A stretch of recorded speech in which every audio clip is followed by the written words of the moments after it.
All right, listener. Today we're diving into some pretty dark waters, you could say, found footage. Oh, yeah. We're going to be looking at 8 of the most disturbing cases out there, Yeah. um, and try to figure out what makes them so impactful, Yeah. But also, what do they tell us about ourselves, Yeah. about humanity? Mm, These cases, they're all over the place, right? Different decades, different continents, yeah. maritime mysteries, true crime, all that stuff. Hmm.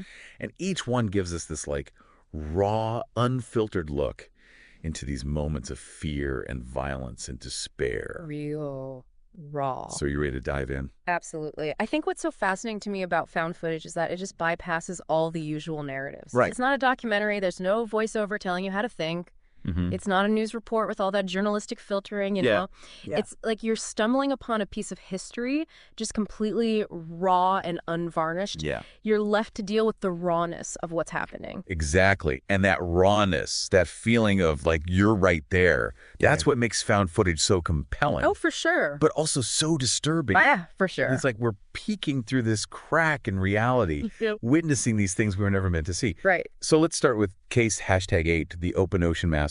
Oh, okay. This one starts with a cell phone, just left behind in a taxi in Fiji. Okay. And what's on this phone, it's not your typical vacation video. No. It's a 10-minute clip of, honestly, like straight out of a nightmare, multiple murders at sea. Okay. Yeah. So the footage itself is just chaotic and brutal. You see these 4 men, they're clinging to what's left of this wrecked, like wooden boat. Mm-hmm. And they're surrounded by these larger fishing vessels. And then, like one by one, Oh, gosh. they're shot. The audio is a mix of languages. It's hard to make out, but you hear Mandarin, Thai, Vietnamese, all urging the shooters to kill anyone they see. Oh, that's terrifying. Wild, like right out of a pirate movie. Yeah. But this is real, and it happened. And what's crazy is we're left with this big mystery. Yeah, like what? Well, like, where did this even happen? Yeah. Some say it was near Fiji. Some say Somalia. Huh. We don't know. And who were these guys? Were they pirates? Rival fishermen? Something else? Right. We have the footage. We have potential witnesses on at least 4 ships. Wow. And yet, no one has been held responsible. That's incredible. And that's, I guess, where we hit those complexities of maritime law. Yeah.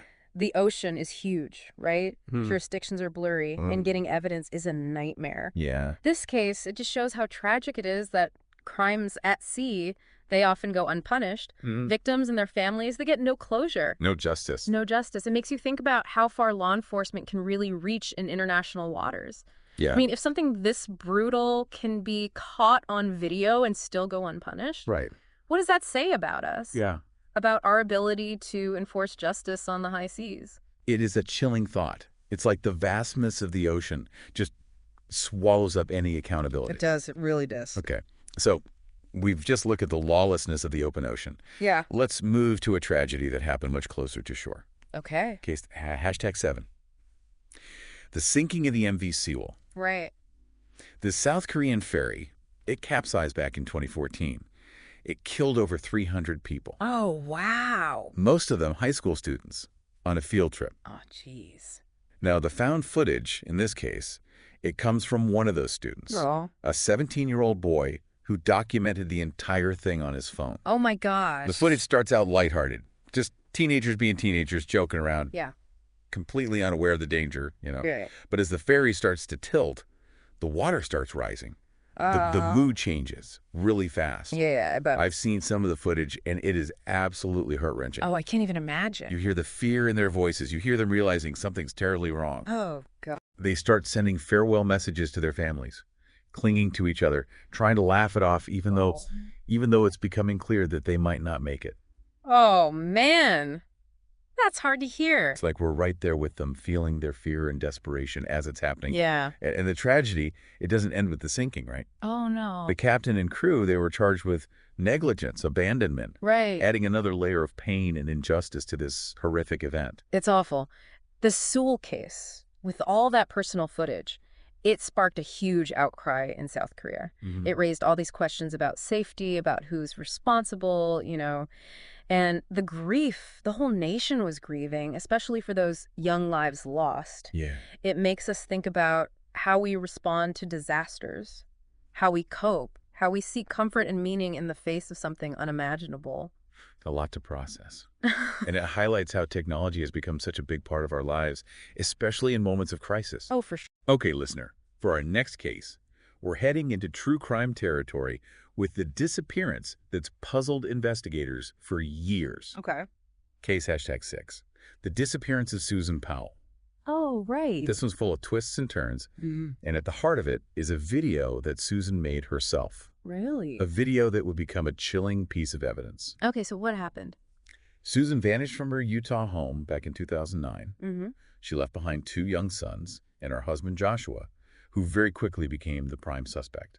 I see. Now, what's eerie is that Susan, she seemed to know she was going to disappear. What? She made a video documenting her home, her things, Wow. even saying that if anything were to happen to her, it may not be an accident. Oh my God.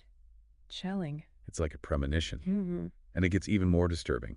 Investigators found blood in the house, a wet carpet that had been cleaned recently, and Susan's hidden will. A will. Yeah, she expressed fear for her safety and named specific people she thought were a threat to her. That's disturbing. It paints this picture of a woman trapped, trying to leave clues, hoping someone would connect the dots if she disappeared. Yeah, it's like she was trying to scream for help without actually screaming. Exactly. And what makes this even more tragic is the ending.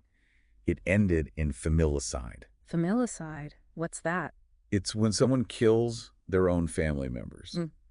It's often about control or revenge. Oh, wow. In this case, Joshua, after years of suspicion, he killed his 2 sons and himself in a house fire. Oh my God. He set the fire himself. That's awful. Yeah, and he left behind more questions than answers. So tragic. And you said this is, sadly, not that uncommon in cases of domestic abuse. It's a terrible pattern we see, sadly. The Susan Powell case, it really shows us that the home, which should be a safe place, can be the most dangerous. Yeah. And makes us think about how hidden domestic violence can be, the subtle signs we might miss, and the awful consequences when these situations escalate. That video Susan made, with her fear, it reminds us to listen to people when they express fear, take threats seriously, and offer help to those who might be trapped. It's a powerful reminder that sometimes the most disturbing truths, they're hidden in plain sight, captured on home videos meant for no one's eyes but our own. Now let's switch gears for a bit. Okay. Let's look at a case that brings up some tough questions about self-defense and the right to protect your property. Okay. Case #5. The basement killings of Byron Smith.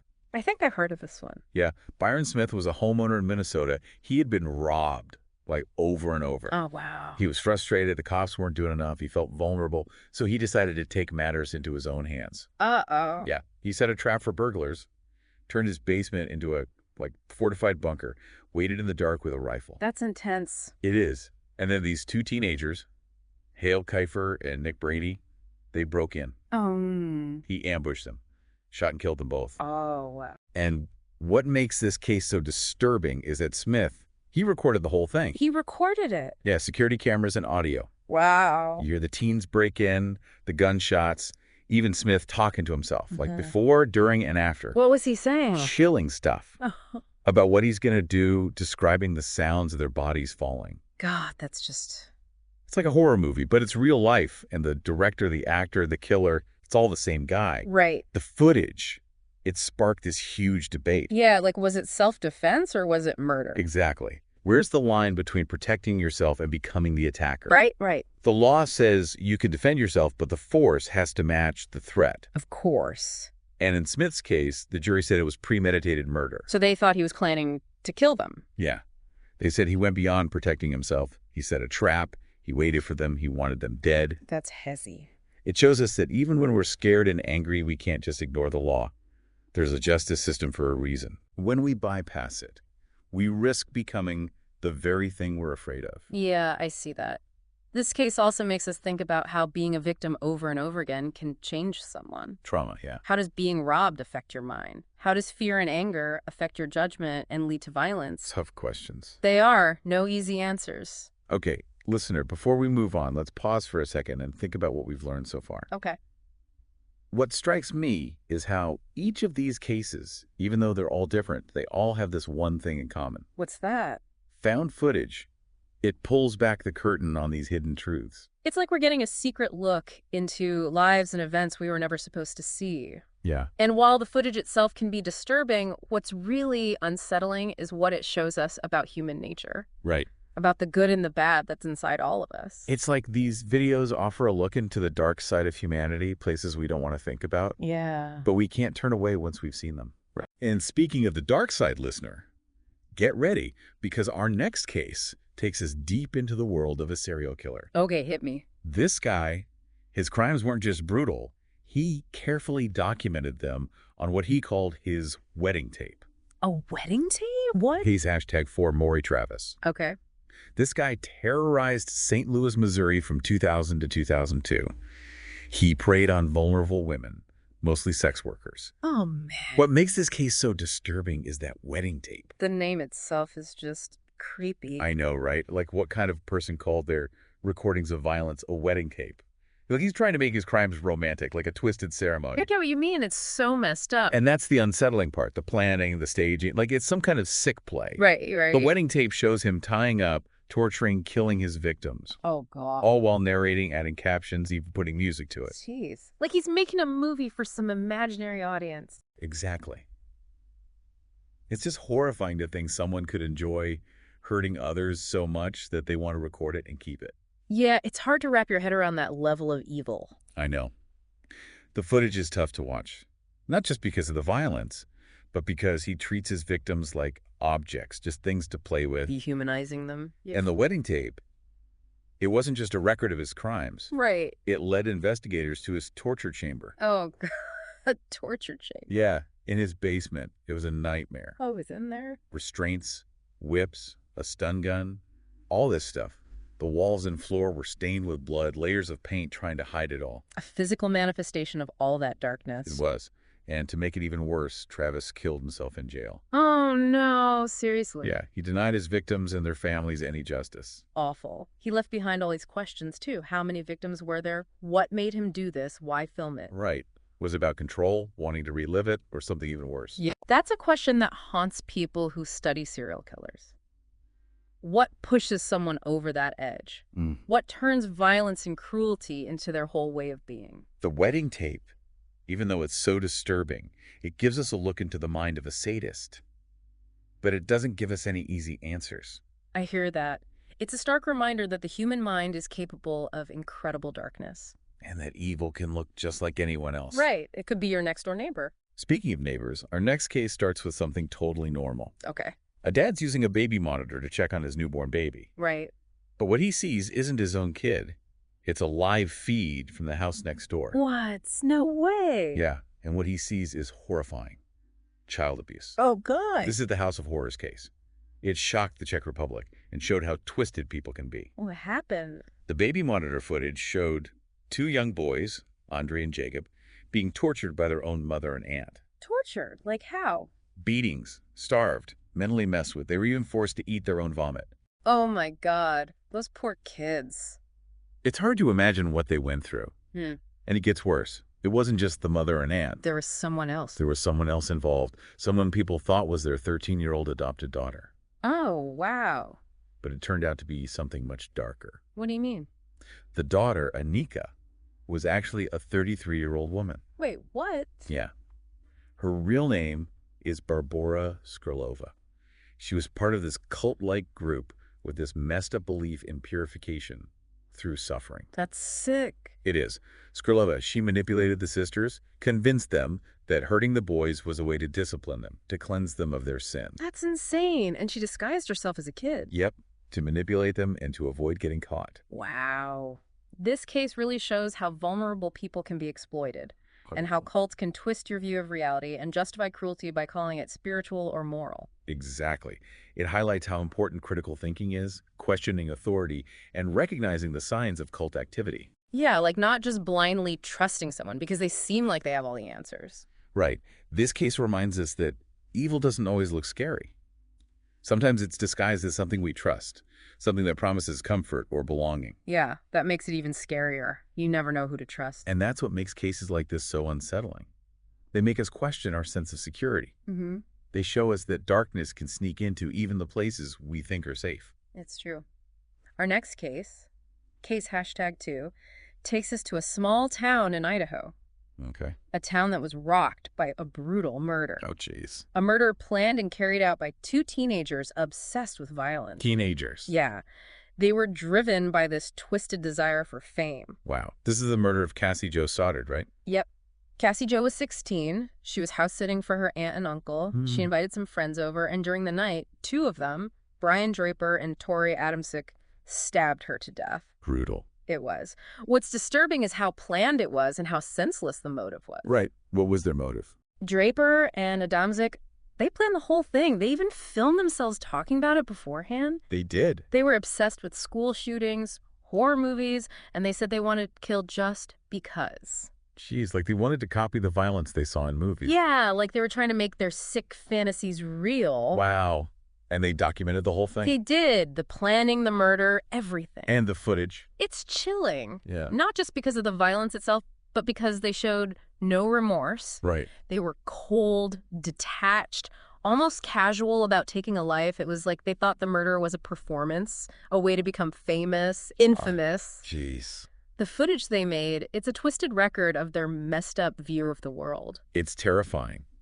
This case makes us think about how the media affects young people, especially those who are drawn to violence or can't tell fantasy from reality. For sure. It also makes us think about the warning signs we might miss. Like, were there things in Draper and Adamsick's behavior that their parents or teachers should have noticed? Right. We need to pay attention, not just for our own safety, but for the safety of everyone around us.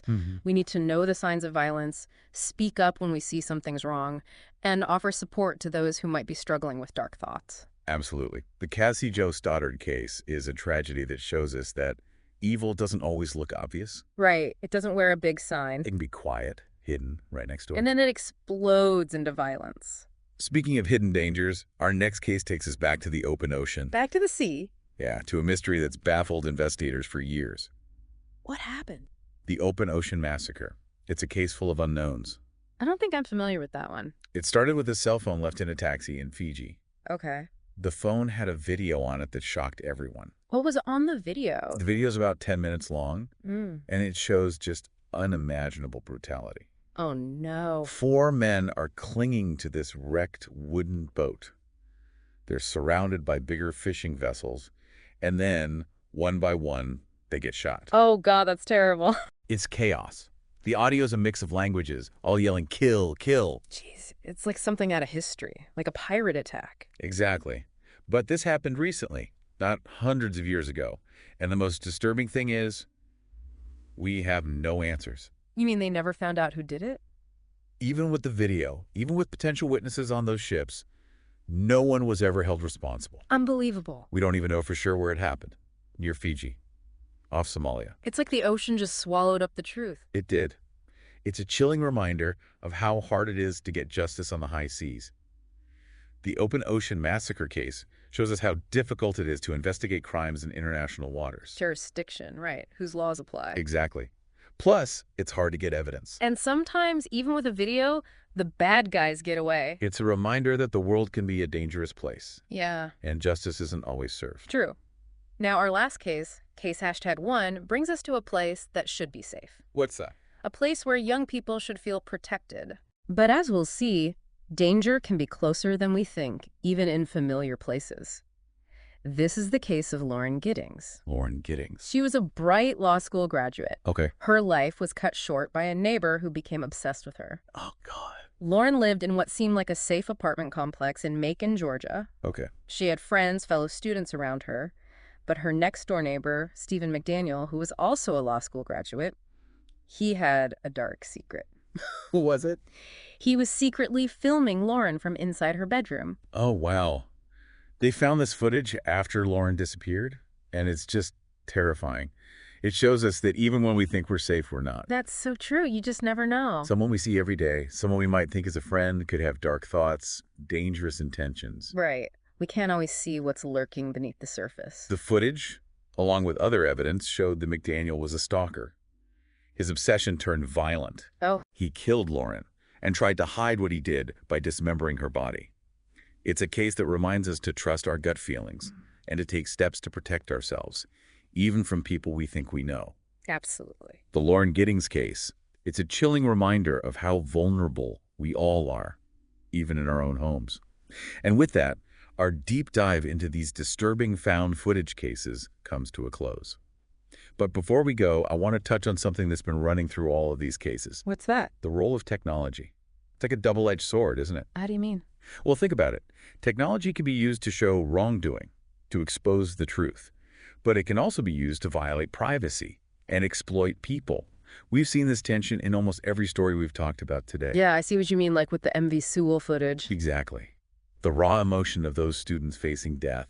It shows the human spirit, the need to connect, to leave a record. But it also raises questions about whether it's right to share such personal moments of grief. It's a tough one. Where do we draw the line between the public's need to know and a person's right to privacy, especially when they're vulnerable? It's a hard question. Yeah. And it gets even more complicated when we think about why some of this footage was created in the first place. Right. It's not all accidental, is it? Take the Maury Travis case. His wedding tape wasn't something he just happened to record. He did it on purpose. It was his way of showing off his crimes, of creating his own sick legacy. It's hard to grasp that level of darkness, that someone could get pleasure out of causing pain and then want to keep a record of it. I know. It shows just how dark the human mind can be. It does. But as disturbing as it is, that footage helps us understand serial killers. Yeah, we get a glimpse into their minds. It shows us how much fantasy and control play a role in those acts. The careful planning, the coldness, the way they stage the crimes like it's a play. It's like we're looking into the darkest parts of their minds, places where logic and empathy don't exist. It's like a whole other world, a world we don't want to know about, but maybe we need to. It's tempting to just look away from that darkness, pretend it's not there. But I think there's something important about facing it, about trying to understand what makes people do good or evil things. I agree. These cases, as unsettling as they are, they give us a chance to learn and reflect. Yeah, they make us ask hard questions about ourselves, about society, about good and evil. Like, why are some people violent? What role does mental illness play? How do social and cultural things contribute? Those are big questions. They are, and there are no easy answers. But found footage, because it's so raw and real, it gives us a place to start. It gives us a look into the minds of people who commit violence or find themselves in these terrible situations. It's like trying to put together a puzzle. Right. We have these pieces of information, these clues, and we're trying to make sense of something that doesn't make sense. And in doing that, we have to face our own biases. Our own ideas about good and evil, guilt and innocence, even truth. Exactly. Found footage doesn't give us simple answers, but it makes us think more deeply about these things. It reminds us that the world is a complicated and unpredictable place. The darkness can be hiding anywhere. And that even when terrible things happen, there are things to learn, insights to gain, and maybe even ways to prevent them from happening again. So, listener, as we finish up our look at these disturbing found footage cases, I want to leave you with this thought. Okay. These stories are definitely unsettling, but they also show us how resilient humans can be. I see that. We see it in the bravery of the students on the MV Sewell, how they faced their fate. Right. We see it in Susan Powell's courage to document her fears just in case.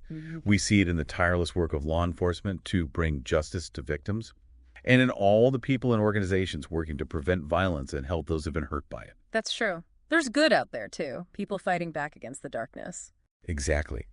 These cases, even though they're disturbing, they remind us that even in the darkest times, there's hope, there's courage, and there's a shared desire to understand, to heal, and to make the world a better place. That's a good note to end on. Don't let the darkness win. Right. So, listener, keep asking questions, keep looking for answers, and keep talking about these things. These stories are important. They are. They make us think, they challenge us, and they can inspire us to build a world that's more just and compassionate. Thank you for joining us on this deep dive. We'll be back next week with another case. It's like we're getting a glimpse into the worst parts of humanity. Yeah. Places we don't want to admit exist, but we can't ignore them once we've seen them. Right. And speaking of dark places, listener, brace yourself. Oh, boy. Our next case goes deep into the world of a serial killer. Okay. This guy's crimes were not only brutal, Yeah. he meticulously documented them He did. on what he called his wedding tape. Wedding tape. Case #4 Maury Travis. Okay, I've heard that name. This guy terrorized St. Louis, Missouri, Yeah? Between 2000 and 2002, Okay. he preyed on vulnerable women, Mm-hmm. mostly sex workers. Oh, that's terrible. What makes his case stand out? What makes it so disturbing Yeah. is this so-called wedding tape. Wedding tape. The name itself is just, Yeah, it's creepy. I know, right? Yeah. Like, what kind of person Yeah. refers to their recordings of violence that way? I know. It's like he's trying to romanticize his crimes It's weird. to create this twisted ceremony Wow. out of his victim's suffering. That's messed up. And that's what's so unsettling about this case. Yeah. The level of planning Mm-hmm. and this almost theatrical staging of the crimes. Right. The wedding tape Mm. shows Travis tying up, torturing, God. and ultimately killing his victims. Yeah, awful. All while narrating his actions, Seriously. adding captions, Mhm. even musical accompaniment. It's like he's making a snuff film, Yeah. but for no one. Right. It's like a testament to his own depravity. Yeah, for sure. It's a horrifying thought Yeah. that someone could get so much pleasure Mm-hmm. from hurting others I know. that they would want to document it, Right. preserve it. It's hard to understand. It's a level of evil that's hard to wrap your head around. Definitely. The footage is incredibly difficult to watch. I bet. Not just because of the violence itself, Right. but because of how he dehumanizes the victims. Right. They're reduced to objects, Yeah. playthings for his sadistic desires. It's awful. The wedding tape not only served as a record of his crimes, Right. it became a crucial piece of evidence, Oh. leading investigators to his torture chamber Torture chamber. in the basement of his home. Oh, geez. It was a chilling scene. I bet. The basement was equipped with restraints, Yeah. whips, a stun gun, Oh, wow. all the tools of his twisted trade. Oh. The walls and floors were stained with blood. Layers of paint hastily applied. Trying to cover it up. Yeah, in a futile attempt to conceal the horrors that had taken place there. Wow, that's heavy. And tragically, the case took another dark turn. Oh, no. What happened? Travis committed suicide in jail, He did. denying justice to his victims and their families. Oh, that's so awful. He left behind a legacy of unanswered questions. Like what? How many victims were there? Right. What drove him to commit such horrific acts? Yeah. And why film them? Yeah. Why? Was it a need for control? Maybe. A desire to relive the experience? Possibly. Or something even more sinister? It's a question that haunts anyone who studies serial killers. You know, Yeah. what makes them cross that line? Hmm. What makes them embrace violence and cruelty as a way of life? Right. The wedding tape, with all its disturbing details, it gives us a glimpse into the mind of a sadist. Yeah. But it doesn't give us any easy answers. It's a stark reminder that the human mind is capable of profound darkness, Definitely. and that evil can often hide behind a seemingly ordinary facade. Speaking of facades, our next case, Okay. case #3, starts with a pretty innocent scenario. Okay. What is it? A father's using a baby monitor Yeah. to check on his newborn, Okay. but what he sees isn't his own child. It's a live feed from a neighboring house, No way. a feed that reveals a horrifying scene of child abuse. Oh, God. This is the House of Horrors case, House of Horrors. a case that shocked the Czech Republic I've heard of this one. and exposed a disturbing web of manipulation and cruelty. What happened? The footage from the baby monitor Yeah. showed two young boys, Okay. Andre and Jacob, Okay. being systematically tortured by their mother, Clara Maurova, Their own mother. and her sister, Katerina. Oh, my God. The abuse was relentless. Like what? Beatings, starvation, psychological torment. That's so awful. They even forced the boys to eat their own vomit. Oh, that's just sick. It's hard to imagine the level of suffering those poor boys endured. It's unimaginable. What's even more disturbing is that the abuse wasn't just limited to the mother and aunt. There's someone else. There was another person involved. Who? Someone who was initially believed to be the sister's 13-year-old adopted daughter, Okay. but turned out to be something far more sinister. What do you mean? The daughter, known as Annika, was actually a 33-year-old woman Wait, what? named Barbara Skrylova, Jaburia Skrylova. a member of a cult-like group Cult. that espoused a twisted ideology of purification through suffering. Oh, wow. Skrylova manipulated the sisters, How? convincing them that the abuse was a form of discipline, Discipline. a way to cleanse the boys of their sins. Oh my God, that's messed up. She even disguised herself as a child She did. to further her manipulation and evade detection. Wow, that's crazy. It's a chilling example of how easily vulnerable people can be exploited. Yeah. How cults can warp perceptions of reality Right. and justify acts of cruelty under the guise of spiritual or moral righteousness. It's scary how convincing they can be. The House of Horrors case raises questions about the psychological mechanisms of brainwashing, the power of groupthink, Yeah. and the insidious nature of abuse, Right. especially when it's disguised as something else. Like discipline or love. It also highlights the importance of critical thinking, Yeah. of questioning authority, Mm-hmm. and of being aware of the warning signs of cult activity. Like, what are some signs? This case is a reminder that evil doesn't always wear a mask. Right.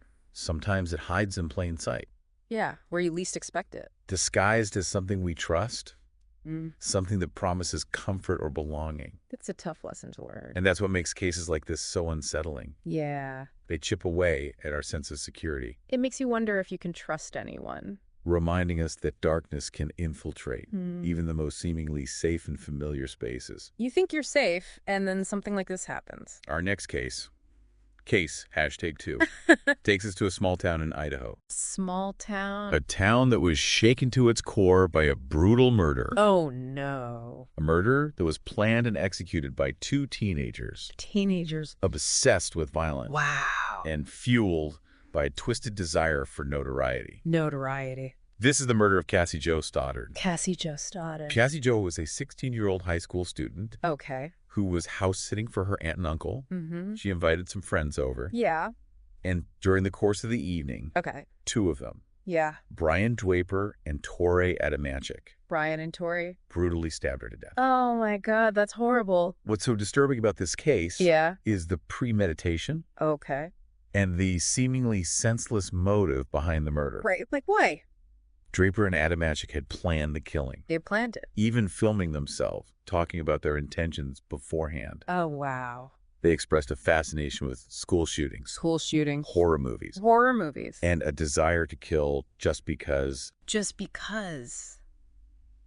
That's chilling. It's like they were trying to emulate the violence they consumed in media, Yeah. to turn their dark fantasies into reality. It's like they couldn't separate fantasy from reality. And they documented it all. Everything. Their planning, the murder itself, the aftermath. Oh, God. The footage is chilling, I bet. not just because of the violence, Yeah. but because of the perpetrator's lack of remorse. Right. Their cold detachment, their almost casual attitude towards taking a life. Like it didn't matter to them. It's like they saw the murder as a performance, A performance. a way to gain notoriety, Notoriety. to become infamous. That's messed up. The footage they created became a twisted testament to their warped sense of reality, Yeah. a document of their descent into darkness. It's scary how easily some people can lose their humanity. This case raises questions about the influence of media on young minds, Mm-hmm. particularly those who might be susceptible to violent ideologies Right. or who struggle to distinguish fantasy from reality. It's a tough balance. It also forces us to think about the warning signs that might have been missed. Like, what could have been done differently? Were there any indications in Draper and Adamachik's behavior Yeah. that might have alerted parents, teachers, or friends to the danger they posed? Right. Right. It's a reminder that we need to be vigilant, Mm-hmm. not just for our own safety, Yeah. but for the well-being of our communities. Yeah, that's... We need to be aware of the signs of potential violence, Mm. to be willing to speak up when we see something concerning, Yeah. and to offer support and resources to those who might be struggling with dark thoughts or violent impulses. I think that's so important. The Cassie Jo Stoddard case is a tragic reminder that evil doesn't always announce itself with grand gestures or obvious signs. Right. It can be quiet, insidious, Yeah.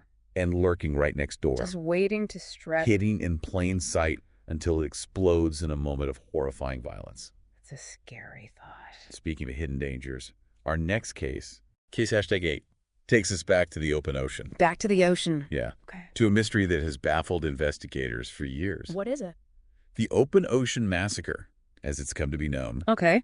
is a case shrouded in ambiguity and unanswered questions. Sounds intriguing. It all started with a cell phone, A cell phone? left behind in a taxi in Fiji, Fiji. a phone containing a video Okay. that would send shockwaves through the maritime community. What was on the video? The video, about 10 minutes long, Okay. captures a scene of unimaginable brutality. Oh, no. 4 men, clinging desperately to the wreckage of a small wooden boat, Okay. are surrounded by larger fishing vessels. Okay. Then, one by one, they're shot, their Okay. bodies falling limp into the water. That's awful. The footage is chaotic and disturbing. I can imagine. The audio, a jumble of languages, Yeah. all urging the shooters to kill. It's like something out of a nightmare. It's like witnessing a pirate attack, Yeah. but in the 21st century, a time when we'd like to believe such barbarity no longer exists. It's a reminder that the world isn't as civilized as we like to think. What makes this case so unsettling is the lack of answers. Like they don't know who did it. Despite the video evidence, Yeah. despite potential witnesses on at least 4 ships, Wow. no one has been held accountable for these killings. That's unbelievable. The location of the murders remains disputed. They don't even know where it happened. Near Fiji or off the coast of Somalia. Wow. Were these pirates? Could be. Rival fishermen? Maybe. Something else entirely. It's a mystery. It's almost as if the vastness of the ocean itself has swallowed up the truth, Yeah, it's like it never happened. leaving us with a chilling reminder of the limits of justice on the high seas. Right. Like who's in charge out there? The Open Ocean Massacre case highlights the challenges of investigating crimes in international waters, the jurisdictional complexities, Right. Whose laws apply? the difficulty of gathering evidence, Evidence can be lost so easily at sea. and the frustrating reality that sometimes, even with video evidence, Yeah. the perpetrators escape punishment. That's so frustrating. It's a reminder that the world is a vast and often unpredictable place where darkness can lurk in unexpected corners Yeah, you never know. and where justice is not always served. It's a hard truth to accept. Now, our final case, case #1, brings us closer to home, Okay. to a seemingly safe environment, Okay. a place where young people should feel secure and protected. Right. But as we'll see, even in the most familiar of places, Yeah. danger can lurk closer than we think. That's a scary thought. This is the case of Lauren Giddings, Lauren Giddings. a bright and promising law school graduate Okay. whose life was tragically cut short Oh. by a neighbor whose obsession turned deadly. Neighbor. Lauren lived in what seemed like a safe apartment complex Okay. in Macon, Georgia, Macon, Georgia. surrounded by friends and fellow students. Okay. But her next-door neighbor, Yeah. Stephen McDaniel, Stephen McDaniel. also a law school graduate, Okay. harbored a dark secret. What was it? He had been secretly filming Lauren Filming her. from inside her bedroom. Oh my God. The discovery of this footage Yeah. after Lauren's disappearance Okay. sent chills down my spine. I bet. It's a stark reminder that even in seemingly secure environments, Yeah. we are vulnerable. We are. That someone we might see every day, Right. someone we might even consider a friend, Yeah. could be harboring dark desires and dangerous intentions. It's terrifying to think about. The footage, along with other evidence, Mm-hmm. painted a picture of a stalker whose obsession escalated into violence. Oh, wow. McDaniel, fueled by his twisted desires, Yeah. killed Lauren and dismembered her body He dismembered her. in a desperate attempt to cover up his actions. Oh my God. That's awful. It's a case that reminds us to be vigilant, Mm-hmm. to trust our instincts, Right. and to take steps to protect ourselves, Yeah. even for those we think we know. It's hard to be suspicious of everyone. The Lauren Giddings case, with its chilling reminder of the vulnerability we all face, Yeah. brings our exploration of disturbing found footage to a close. It's been a heavy journey. It has. A lot to think about. But before we go, I want to touch on something that's been a theme throughout these cases. What's that? The role of technology. Technology. It's like a double-edged sword, isn't it? How so? Think about it. Okay. Technology can be used to document and expose wrongdoing, Mm-hmm. but it can also be a tool for invasion of privacy and exploitation. Right. Like a surveillance state. And as we've seen throughout our deep dive into these disturbing found footage cases, Yeah. that tension is present in almost every story. I see what you mean. Exactly. Yeah. Think about the MV Sewell footage. Right. The raw emotion captured by those students as they face their own mortality. It's powerful footage. It's a testament to the human spirit, the instinct to connect, to leave a record, Yeah. even in the face of unimaginable fear. It's amazing how resilient people can be. But it also raises questions about the ethics of sharing such intimate moments of grief and despair. Right, like who owns that footage? It's a delicate balance. Yeah, And one that we as a society are still grappling with. for sure. Where do we draw the line between the public's right to know Mm-hmm. and the individual's right to privacy, Yeah. especially in moments of vulnerability? It's a tough question. And that line becomes even more blurred when we consider the motivations behind the creation of some of this footage. Right, like why was it recorded in the first place? Take the Mareed Travis case, for example. Okay. His wedding tape wasn't a spontaneous recording. No. It was a deliberate act of documentation, Yeah. a way for him to revel in his crimes, Right, to relive them. to create a twisted legacy of his own making. It's sick. It's a chilling thought Yeah. that someone could derive so much pleasure from inflicting pain on others I know. to the point of wanting to document and preserve it. It's beyond comprehension. It speaks to a level of depravity that's hard to comprehend. Definitely. And yet, as disturbing as it is, Yeah. that footage provides invaluable insights into the mind of a serial killer. It does. It helps us understand the role that fantasy and control play in these horrific acts, the meticulous planning, Right. the cold detachment, Yeah. the almost theatrical staging of the crimes. It's like they're putting on a show. It's like we're looking through a keyhole Yeah. into the darkest recesses of the human psyche, The darkest corners of the mind. a place where logic and empathy have been replaced by something far more sinister. Scary thought. And while it's tempting to turn away from such darkness, Yeah. Who wants to look at that? to pretend that it doesn't exist, Mm-hmm. I think there's value in confronting it, There is. in trying to understand the forces that shape human behavior, Yeah. both good and evil. You need to understand both sides. You're right. Yeah. These cases, unsettling as they are, Mm-hmm. offer a unique opportunity for reflection and learning. They do. They force us to ask uncomfortable questions about ourselves, Yeah. about our society, about the very nature of good and evil. Right. Like what makes someone do these things? Why do some individuals resort to violence? Mm-hmm. What role does mental illness play? Yeah. How do social and cultural factors contribute? It's complex. These are complex questions with no easy answers. I agree. But found footage, with its raw, unfiltered lens, Yeah. provides a starting point, He does. a glimpse into the minds and motivations of those who commit acts of violence, or who find themselves caught in extraordinary, often tragic circumstances. It's like a window into their world. It's like a puzzle, A puzzle. a series of fragmented clues that we try to piece together Right. to make sense of the senseless. Just try to find meaning in the chaos. And in that process of piecing together the puzzle, Yeah. we often confront our own biases, Oh, our own assumptions about good and evil, about guilt and innocence, Yeah. about the very nature of truth. Truth can be hard to find. Found footage doesn't offer easy answers, No, it doesn't. but it forces us to engage with these questions on a deeper level.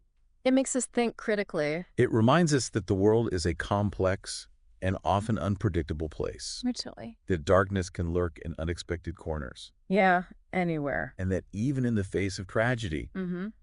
there are lessons to be learned, There are. insights to be gained, We can learn from these tragedies. and perhaps ways to prevent similar events from happening again. Hopefully. So, listener, as we wrap up our deep dive into these disturbing found footage cases, Okay. I want to leave you with this thought. What's that? While these stories are undeniably unsettling, They are.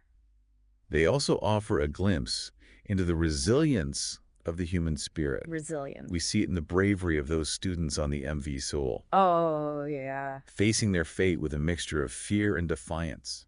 That's powerful. We see it in Susan Powell's determination to document her fears, to leave a record in case the worst were to happen. Right, like a message in a bottle. We see it in the tireless efforts of law enforcement to seek justice for victims, Yeah. and in the countless individuals and organizations working to prevent violence and support those who have been affected by it. There are a lot of good people out there doing important work. These cases, disturbing as they are, Yeah. remind us that even in the darkest of moments, there is hope, There is courage, Yeah. and there is a collective desire to understand, I understand. to heal, To heal. and to create a world where such tragedies are less likely to occur. That's a beautiful thought. So, listener, keep asking questions, Yeah. keep seeking answers, and keep the conversation going. Don't let it die down. These stories matter. They do. They have the power to inform, To inform. to challenge, A challenge. and to inspire us to create a more just and compassionate world. That's what it's all about. Thank you for joining us on this deep dive. It's been a pleasure. It makes you think, even in places that seem safe, Yeah. danger can be right there. It's a case that really forces us to face that. Mm-hmm. That even in places we think are secure, danger can be lurking closer than we realize. Absolutely. And what makes the Lauren Giddings case even more unsettling Yeah. is how technology played a part, Right. both in McDaniel's, creepy voyeurism, Mm-hmm. and in how they caught him. Yeah. It's a double-edged sword, isn't it? It really is. Technology, Yeah. it can be used to show wrongdoing, to expose the truth, Yeah. but it can also be used to invade privacy, exploit people. For sure. And we've seen that tension in pretty much every story we've talked about today. It's a theme for sure. Exactly. Think about the MV Sewell footage. Right, yeah. The raw emotion of those students Yeah. as they're facing death. It's powerful. It is. It shows the human spirit, Mm-hmm. the instinct to connect, to leave a record, Yeah. even when they're terrified. Yeah. But it also makes you wonder, Yeah. is it right to share those personal moments of grief and despair? It's a tough question. It's a tough call. Where do we draw the line Exactly. between the public's right to know Mm-hmm. and an individual's right to privacy? Especially when they're so vulnerable. Yeah, it's a tricky balance. And that line gets even blurrier Yeah. when we think about why some of this footage was made in the first place. Right. Not all of it was accidental. Take the Murray Travis case. Okay. His wedding tape wasn't something he just happened to record. No, definitely not. It was deliberate. Yeah. It was his way of, Mm. reveling in his crimes, Right. creating this twisted legacy. And like a trophy. It's chilling to think about It is. that someone could get so much pleasure I know. from causing so much pain Yeah. that they would want to document it, preserve it. It's hard to even wrap your head around. It's a level of depravity it's hard to comprehend. Definite. And yet, as disturbing as it is, Mhm. that footage gives us valuable insight Yeah. into the mind of a serial killer. Right. It helps us understand Mm-hmm. the role that fantasy and control play in these horrific acts. Yeah. The meticulous planning, Right. the cold detachment, Like coldness is scary. the almost theatrical staging of the crimes. Like a performance. It's like we're looking through a keyhole Yeah. into the darkest parts of the human mind, In the abyss. a place where logic and empathy have been replaced by something far more sinister. It's just a scary thought. And while it's tempting to just turn away Yeah. from that darkness, To pretend it doesn't exist. to pretend it doesn't exist, Mm-hmm. I think it's important to confront it, I agree. to try to understand what drives people to do good or evil things. To try to understand human nature. You're right. These cases, as disturbing as they are, Yeah. they give us a chance to learn, To learn, to reflect. to reflect. They make us ask hard questions Yeah. about ourselves, about society, about the very nature of good and evil. Why do some people turn to violence?